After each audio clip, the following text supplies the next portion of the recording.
Ngasisu mahawsagumna mayamgidamakta nungairaba pungaw wari ama puduna lakjari. Wari asibu ibirakpi siya hobijam. Wari asigi mamingna khulakpa amadi lamhui nupi. Thaina mamangay matamda yamna ingna chikna panba khul ama lairami. Hairiba khul ado chauraba umang amagi mayay chabukta lairami.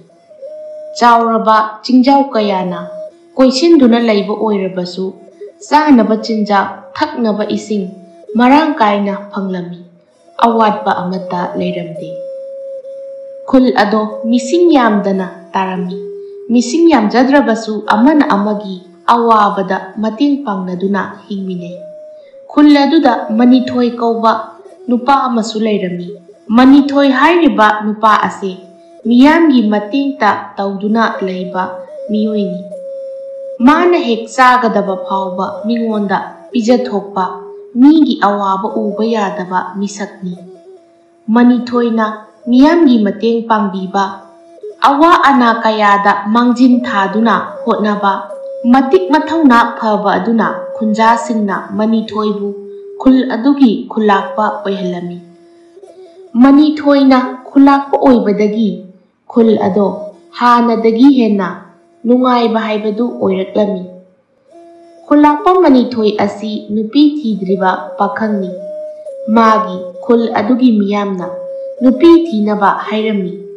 Manithoi su magi khunjasingna hairibado yaninglami. Adubu magi thamoina khoidajabi kanagumbi amata leiramde.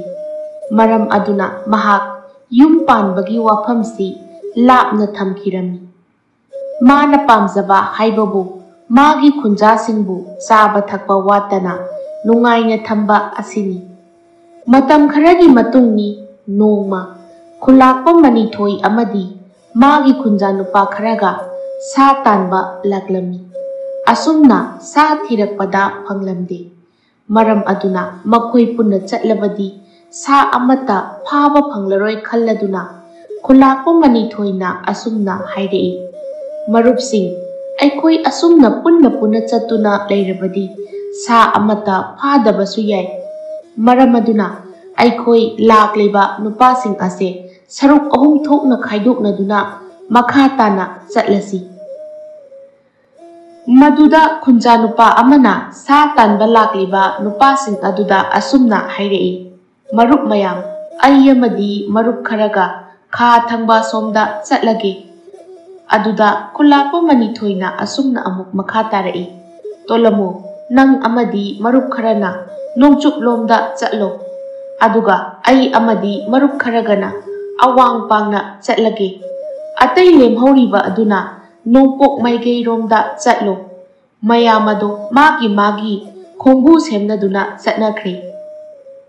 Khulakpa manithoisu magi khongbu kharaga awang pangna asum lakpada lamuk mapi ama thengnaduna manithoina tana langi. Ta adu lamuk aduda palami. Adubu lamuk adudi siramdi. Ta ado masada yungduna adumak chenkirami. Lamuk adubu manithoi amadi magi khongloina tanarami. Chenkriba lamuk ado piktak tauba amamba surung amada chensinkirami. Matam aduda makhoigi mamangda lumduna leiramba sabau amasu chenba haurami. Lamuk tanaramba mising ado sabau adubu oina hatnaba hairei.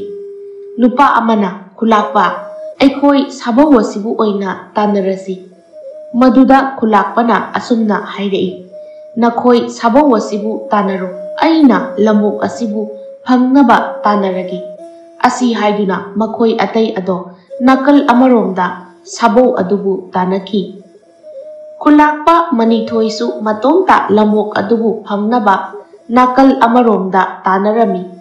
Asumna talakpana lamok ado surung amamba amagi manungda chensenkirami. Lamokna sangsinkriba surung aduda manithoido thuna chensilai. Adubu surung ado mambana maram oiraga manungduda leiba ado mayek sengna uba ngamlamde. Adum phana oidunasu manithoi makutta lirung tian ado chetna paiduna adumak tapna changsilai. Asum changlakpada ising marakta lamok aduna chenbagi makhol ama taraklami. Makhol tariba adu tamna thuna yangna changsilai. Lamok ado surungi mathak thangba aduda chengkhatkibadu uraduna masu chensilaklami. Haujikti surungi mapanda thoklaklabanina lamok ado mayek sengna ure. Tana thinkibagi chaina aduna lamok ado mapangal thoktri. Manithoi magi mitmangda khonglei yangna ngasai makhai chelamba lamok aduna khonglei taptharakpa adugi khudong chaba lauraduna magi tena kaptuna lamok adubu hatlami. Lamok ado tenjai aduna sapu kanna thabada siraduna surungi mathak aduda leimaida taduna leirami. Khulakpa manithoisu lamok adugi manakta changsili. Matam aduda khonjel ama taraklami. Manithoi surung mathak aduda koine yenglami. Ure lamui ama phibam sokna taribadu. Manithoi ngaihaak tangdi ngakchanana yenglami. Lamui ado matau karamna surung asigi mathakta soktuna leiramlibano haiduna. Manithoi magi lirung tel ado chetna paiduna lamui aduda tammaga tapna tapna changsilai. Asum tapna changsilakpa matamda lamui adugi manak yoramdaida soklaba lamui ado ikhang khanghaudana taibang miyoiba nupi ama onthoraklami. Khulakpa manithoi ngakpana loikre masa matomta asumna haijei. Karino aigi mitmangda uriba sibo lamui amana taibang miyoiba nupi ama olaklaba.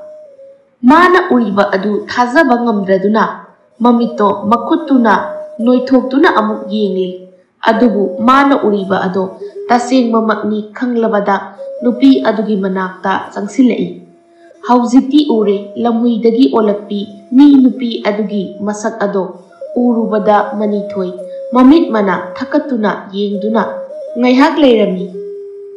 Khulakpa manithoi magi khwangda yetlakpa fi ado lauthoklaga taduna leiribi nupi adugi masada kupsinbirami.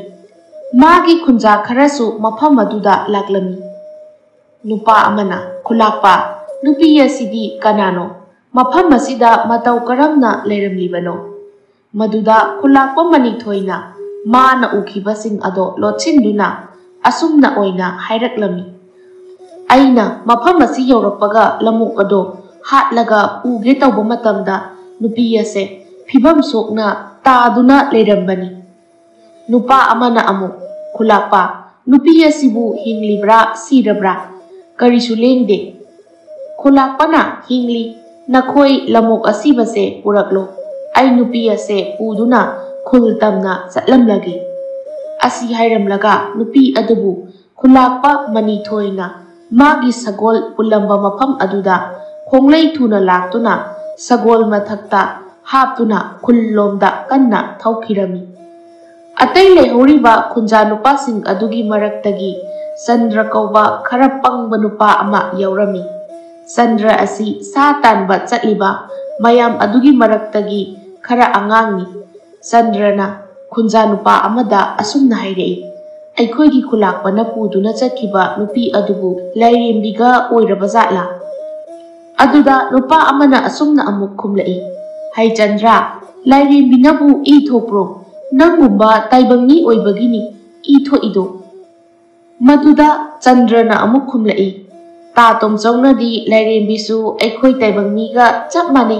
Lairembidi sakti su lei hai. Aduna taibangni oibadagi lairembina hena I yamna yawi haine. Khunja nupa amana amuk asumna hairei. Chandra, nangna angang khara oibaduda nangi tada tomchawna phagi tawbo oirini. Lairembi haisidine laini moidi I thokte ko.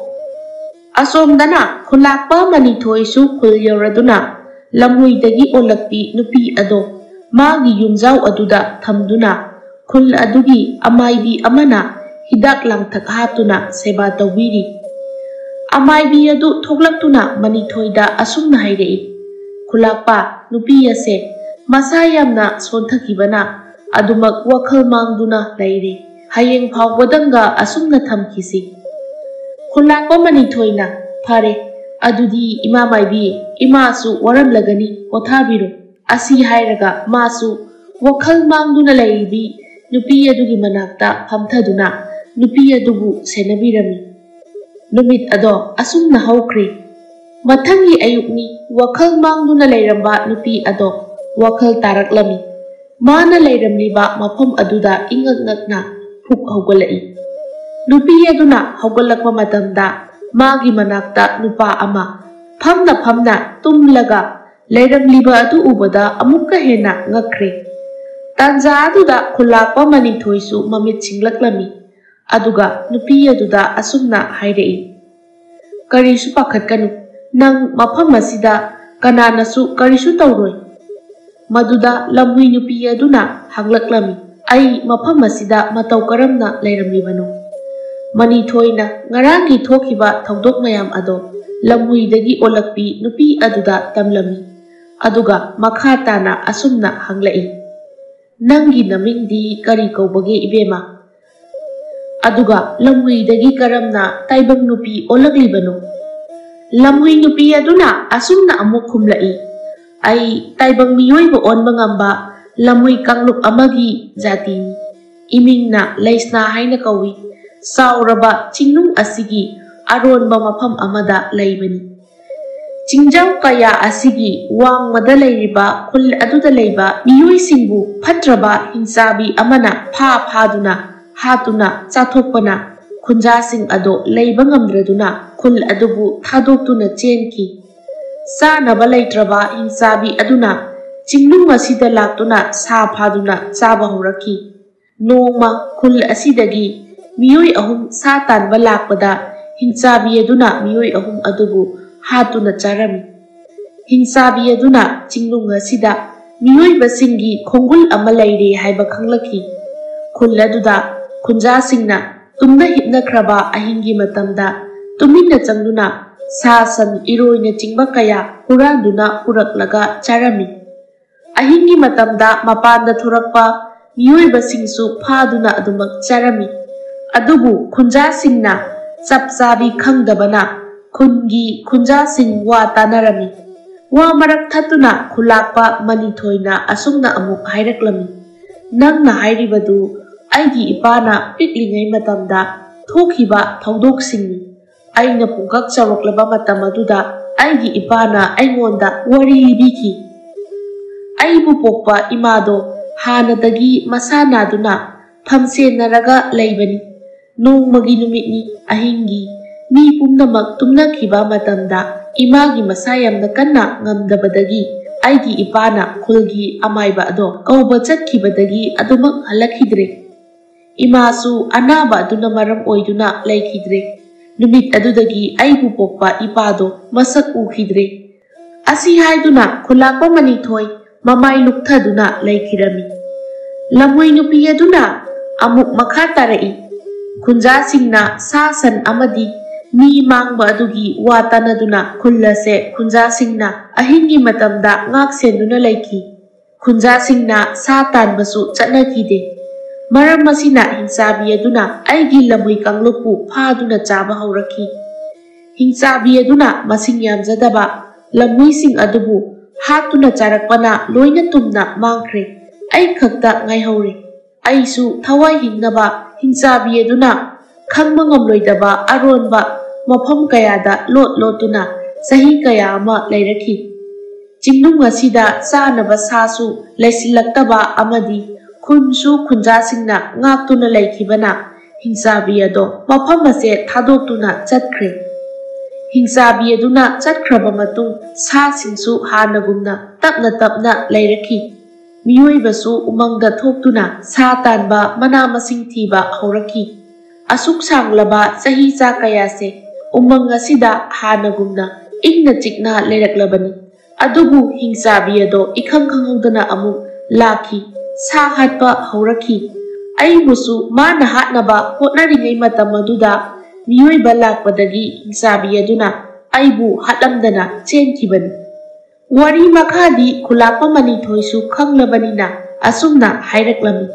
nangna hauji chingnungduda amuk leiruba haibase khudong thiningai ni maram aduna aigi yum asida nungaina leithoklo khulakpa manithoi amadi khunja nupa mayamna chingnung aduda hinchabi adubu hatnaba thiba horakle khulakpa manithoina asum khunja nupa sing aduda hairei nakhoi mayam aigi wasitaw nakhoi kana amata naitum jatpa yade punna punna kanglup semduna jatkadabani naitum taba miyoi adudi hinchabi aduna laina hathigani khunja nupa sing adusu amata oina phagani khulakpa asi haiduna magi miyoi khara unduna kanglup semdarami semlaba kanglup mayam ado khaidoknaduna chauraba chingnung aduda hinchabi adubu thiba horakhi hinchabi adusu ka hena sukpa mafam amada yong amabu chaduna leirami asumna mathanta haijarami yong chabasidi hautabana loire atai sasu phaba ngamde haw khraba lamui nupi ado hawna chajage tawbani kadumdagino taibang miyoi ba mayam ama hekta lai makhoi laklamdrabadi lamui nupi ado machet chetuna chajaradawni asi hairaga mana charamba yung ado chiktuna adumak chari asumna hingsabi aduna yung ado chari ngai mafam aduda khulakpa manithoi amadi magi khongbu ado yausilaktuna lungduna leirami hingsabi ado maya launa kathoktuna yung makok ado maya dehek umsinbaga ta amana mayang lendagi mathabak phawna lenglai hingchabi adu kanna laurami khulakpa amadi magi khongbu aduna koisinduna hingchabi adubu thangna hanjin thilami khulakpa manithoina asumna hairei phatraba hingchabi nangna khulasigi miyoibasingbu hatuna sabada aigi ibabusu nangna hatkiba imabusu wana sihan phibani haiduna tenyam ama kapsilami hingchabi ado sireduna lokchap amada tasinkhirami asumna hingchabi adubu hatuna khullomda halaklami lamui nupi leisna su khulakpagi yumda adumak lehelami asumna matam khara haukre khulakpa manithoi amadi lamuidagi olakpi leisna makhoi ani asi amana amabu nungsi phongdoknaduna nungsinarami matam kharagi matungda nura pakhang anido punsi lepun semlasi haiduna hainarami numit asi manithoi amadi leisna makhoi anigi luhongma numitni khunja mayamsu harau khul adugi khulakpa luhongba adubu saruk yari numit ado khunja mayamna langbada khul ado pumnin nilami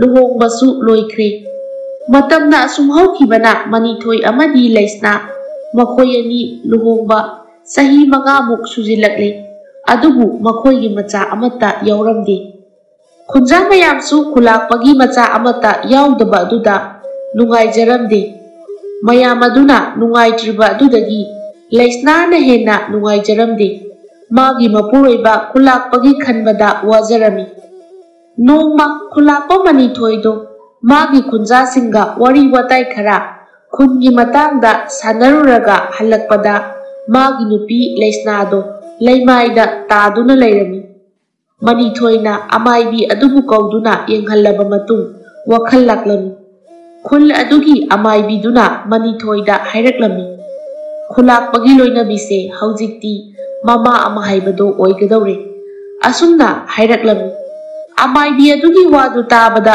manithoido yamna haraujai mapuroibana macha phanglani khanbada harauriba adu uraga leisna su mathamoi penjarami asumna harau matai manau anido laiminarakpana tha kaya hokre nongma numidang wairam numit na mayum chakraba matam aduda leisna do angang unabagi matam yorakladuna khul adugi amaibi aduna senaduna leirami numit ado nongsu yamna kanna churami akhak arauna atiyado pungdin nilami akhak arau maraktuda nungsitchu yamna kanna setli manithoi su yum manung aduda matomta leiri manithoi di masado leifam khanglamde mathwai su yamna wajarami ngaihak leiraba matungda angangna kappagi khonjel tarai Manithoi angang kapagi makhon tariba adomda yenglaklam.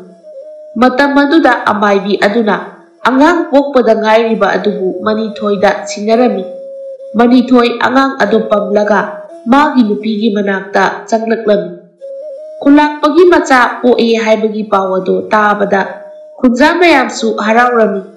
Khunja singado khulakpagi yumda tinduna lairami. Matam aduda khulakpa Manithoina magi nupibu samduna uthorai. Aduga khunja mayam aduda ai ngasidagi mapa oi haiduna laurami. Khunja nupa amana asumna hanglai. Khulakpa angang ado nupara nupira. Maduda khulakpana nupani haibada mayam ado harauba phongdoklami. Khunja mayam ado khulakpagi yumda khulakpagi macha ama phangjabagi nungaiba phongdokpo oina punna acha thakaya taurami. Khulakpa Manithoina macha nupa adubu pamduna lairi. Khunja nupa nupi kharana angang adugi masak yengi haiduna yenghali. Khunja mayam ado angang adugi masak ubada yamna nungsiba phaurami. Hek ubada mipum khudingi thamoi hurami. Khulakpa Manithoina macha adubu pamduna lairingai khunja nupi ahal oirabi amana asumna hairai. Khulakpa nangi nacha masak nungsibado amukta pamjage. Manithoina angang adubu ahal nupi aduda pirami aduga pamhalami. Ahal nupi aduna angang adubu laknabada angang ado kablai. Manithoina macha nupa adubu khunja ahal nupi adudagi amuk lauduna pamlami. Adubu angang adudi kapatoklamde. Maduda laisnana magi mapuroibada asumna hairai. Ichado aingonda pibirao mabuk lamlamnani. Manithoina ha sese ichase mabuk pithao asi haiduna angang ado magi nupida amuk pirami. Kaplamba angang ado kapatokre tuminna amuk laikre. Adudagi laisnana macha adubu pamduna lairingai.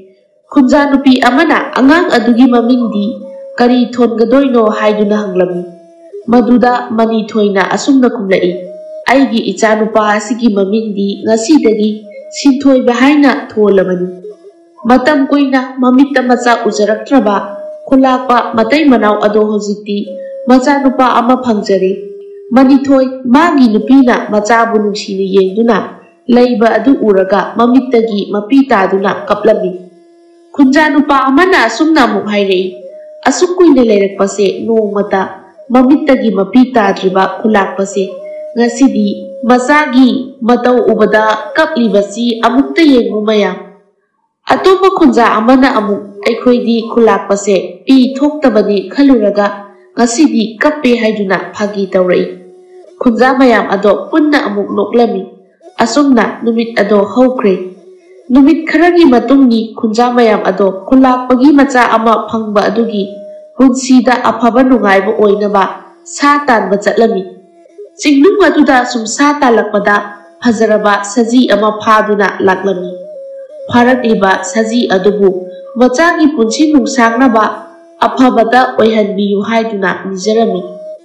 Machagi mangolniba loiraba matung saji adubu hatuna khulakpagi macha nupa sinthoibagi yaifabata oinabani haiduna khunja mayam ado saji adubu charami. Mayamna tauriba adu mama laisnana macha sinthoibabu pamduna yenglami. Aduga pikliba macha nupa aduda asumna hairami. Ngasi haiba numit asidagi ichagi punsida afabata oirasanu. Numit magi mangantana malema sibu ngalhanbagum. Isa nasu hayingwai chauraga khunja singbu maret mahau thokna leihanba ngamba oyu. Asi haiduna masagi laibakta nungsina chupirami. Hanadagi ingna chikna nungaina leiramba khulasida malemda nauna khongdarakliba khulakpa Manithoigi macha sinthoibabu khunja mayamnasu punsi nungsangba oirasanu haiduna thaujanbirami. Sinthoibado haujikti sahi 12 mapung pharakli. Mapa khulakpana macha nupabu mahai masing ningthina tabirami. Mama nasu machada afaba pautang kaya amasu takpirami. Sinthoiba khunja mayamgi marakta harauna sanajari. Nupa macha oibana mangau khara thirami. Nongmagi numit amada Sinthoibadu khunja amagi sangolda changduna san macha aduna sanbi adugi sangom thaktuna leiriba aduda asumna hairami sanau macha nangdi ngasaidagi sangom thakpada nabukto thallamani aidi sanarubagi pukse lamle yum yawnaba chatpa ngamlaroi aduna ai amuk sangomdo khara thakki asi haiduna sanau ado tanthoklaga mana amuk sangom ado thaklami asumna Sinthoibana sanbi adugi sangom thaktuna leiri matam aduda san mapu adusu sangom sumnunaba magi sangolda changlaklami san mapu aduna sangolda hek changlakpaga ure nupa macha amana magi sanbi adudagi sangom thaktuna leiriba ado sanbu aduna he kanagi angangno aigi sanbi adudagi sangom thaklibado asumna khanghaudana laurakpa aduda san mapu oiramlani haiduna Sinthoiba ado chenkhinaba tauringai san mapu aduna pharami sanbi adugi sangom thaklamliba ado khulakpagi machanupa oiramba aduda sanbu aduna asumna hairami Sinthoiba nangna karigino aigi sangolda changduna sanau asi tanthoklaga sangom thaktuna leiramlibase Sinthoibana kirap tauna sanbu aduda asumna haijai ima manbi ai marup mayam singa sanarubaduda waraduna yumda halakpani ado puklaman mana yum yawba ngamlaroi haiduna phamduna leirigai sangonda sanauna sanbi asidagi sangom thaklaga leibado adu ubada sanau asida ai puklame ai amuk thakke hairaga thakpani thakpa hek hobaga ima manbina laupaduda pakhatuna chenge tawbane Sinthoibana hairiba wadu tabada sauramba nupi ado saukhidre aduga asumna hairei lao lao imana chanaba kharabu pijage haiduna sanmu nupi aduna yum manungda pusingirami acha thakhara pijabiduna mayumda thinbiraklami leisna machanupa Sinthoibaga nupi amaga yumda lakliba aduda machada asumna hairei imagi Sinthoiba isabu ngasai makai kadai de leiruge ima pabana yumda thawai wana leiramgani haiba khangdrabo ichabo maduda Sinthoibana mamada asumna haijei ima ai marup mayamga sanaruraga yumda halakpada wabaga puklambagada chatpa ngamdadana phamlaga leirigai ima manbi asigi sangolda changlaga sangom thaktuna leirigai ima manbi asina laurakpadagi pakhatuna chenge tawbada imungda posingbiduna ahawba mayam ama pijaraga yumda thinbiraklini ima machagi wadu tabada mama Leisna ado saurai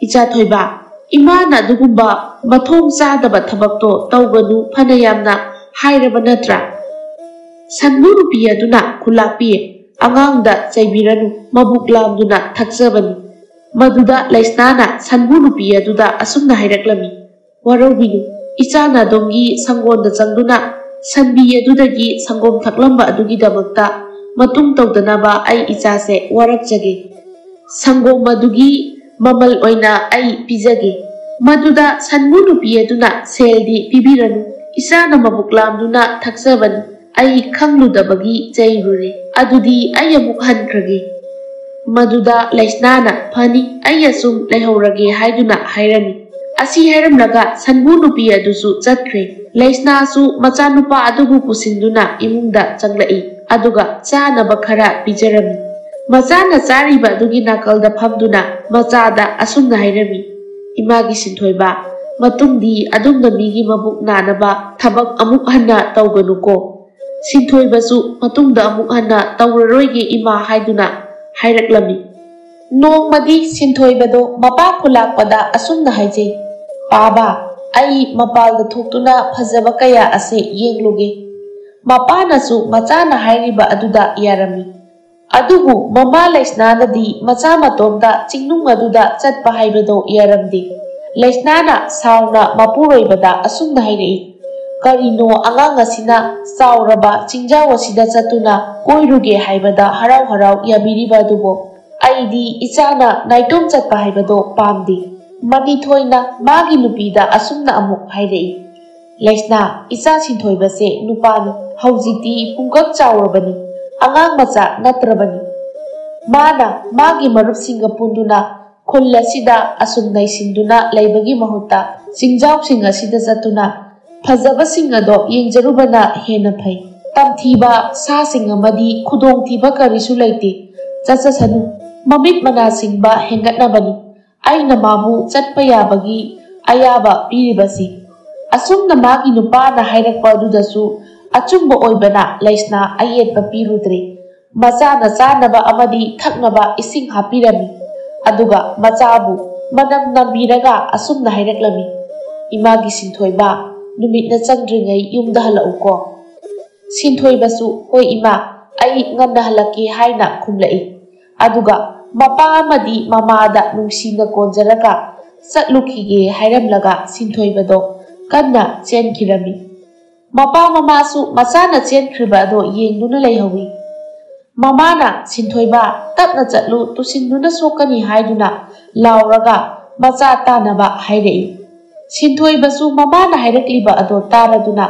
hoi ima hairamlaga chenkhirami sinthoiba nahan makhai adumna maning tamna amukta chauraba chingjau aduda chatpa phangdabado ngasidi maning tamna chen chongduna sanari asumna asum chelakpana phajaraba mafam kaya amasu thengnaduna yengi saji kaya su masinjak saduna leirami asum chelakpana chauraba ising chaibi amasu thengnaduna ising adubu sanaduna leirami ngaihak ising adubu sanaramlaga amuk makhatana laklami chingjau adugi khwaidagi wangba chingthak aduda kakhatuna pakna sandokriba chingmai adubu yengduna leiri amuk chingmai aduda hipthai kura kaya amana leisingda tonglibado yengduna asumna haijei kurak asina leising asigi phajabagi magul asibu hengatlali asi haiduna sinthoiba matongta nokjei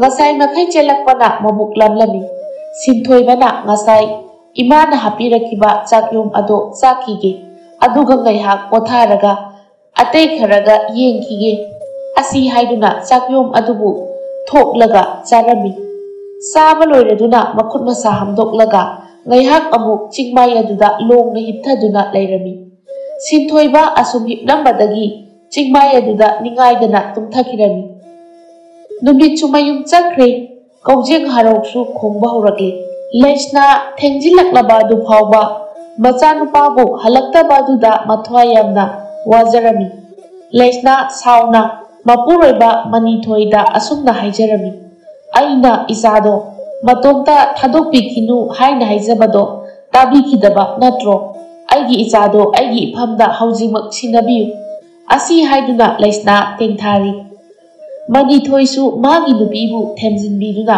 asumna hairei pharise ai haujimak chatuna isabu phangnaba thiruge kaplanu toklo leisna na isado matuna matektana mama aigi iphamda sinabiu manithoinasu magi nupida thajaba pirami leisna ai isabu matuna mafawba tekhandana nangi nafamda sinage asi hairamlaga manithoido khunja nupa kharaga machabu thiba thokirami wanglaba chingjau adugi chingmaida tumduna leiramba sinthoiba ado mikap thoraktuna hogalaklami mana hek hogalakpaga thajamagi mangalna maikei khuding sinba thungna nganduna leiramba duda matomta haijei aidi wamanduna ngaiha kothaba duda tumthakra male ima pabasu macha ai halaktabagi mathoi waramani ai yumda thuna handaba yadi asi haiduna mayum lomda halaklami sinthoibana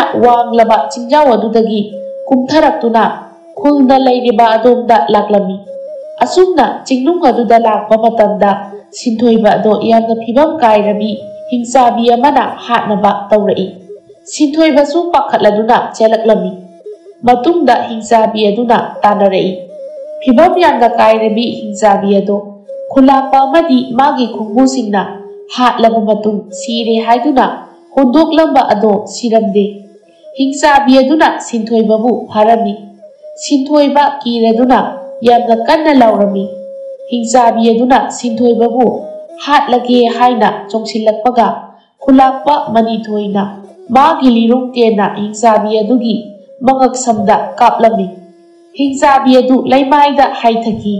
Taduna leiriba hingzabi adubu makhoi mayamna hatoklaga mai thadoklami. Sinthoibasu mapada chetna konjarami.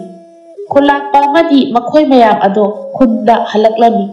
Khulakpa manithoina machanupa sinthoibabu mama laisnada tekta kaidana sinarami. Khulakpana magi nupiga machagado nungsina konbirami. Hingzabi adusu hatuna khunjasingi awaba kokhanduna harau nungaina pankirami.